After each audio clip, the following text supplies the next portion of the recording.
malee sida otoo dacheen kuni godaante otoo laftuu barsige gaatte Oromiyaa garas keeffatu garaan na sosodaatte dacheetiin godaanneef malee sida otoo dacheen kuni godaante otoo laftuu barsige gaatte Oromiyaa garas keeffatu garaan na sosodaatte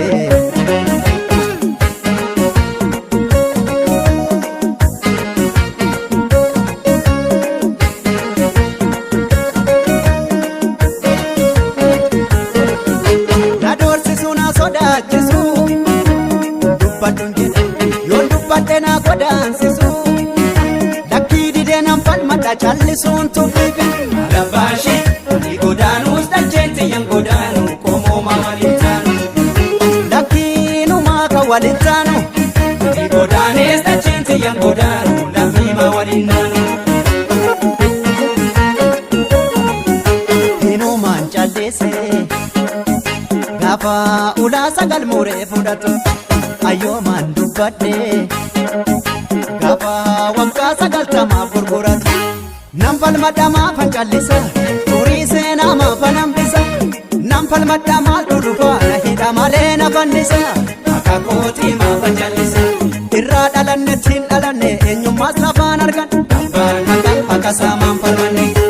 odaanoo dachaa dhugaati alaagaan irraa wal furaati burqaan kee toora finfinneeti haa falmannu kaa irratti cinneeti gungumaas turree bara dheera nu saamu sagal baasu seera teessoon kee mooraa gullalleeti yoo dhumnellee akka dubbanneeti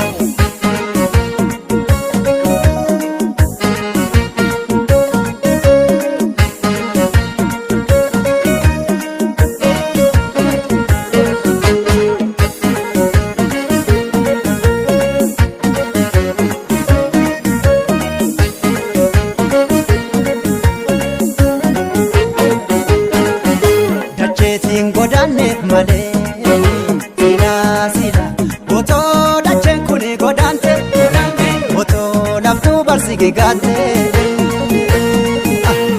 Oromiyaa garas keeffatu garaan na sosodaatte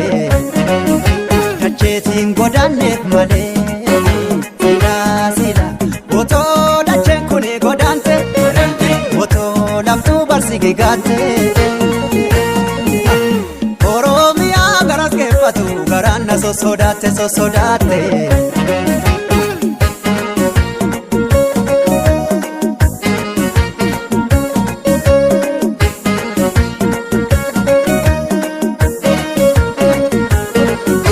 na doorsisu na sodaachisu dubbadhuun jedhe yoon dubbadhe na godaansisu lakkii didee nan falmadha callisuun tuffifi sabaashee wareegamtuufis bakka kan biyya baatee seenaan marga lafeekkee lakkii hubadhu siif akeekee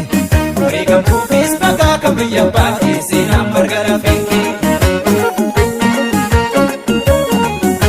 jaraaf siin tokkuma gariin bineensa lagaa kaanis kan mana hin jirtuuf hoo jirta lakkii otooti jirtu maaf dubbatamna si tuffatu maas si tuffatu mee aangoon kee yoom kan mul'atu mee falmadhu maaltu dhufa si hidha malee si fannisa saba saarraa maaltu jallisa irraa dhalannettiin dhalanne eenyummaas lafaan arganne abbaan biyya saamaan falmanne dacheen kuni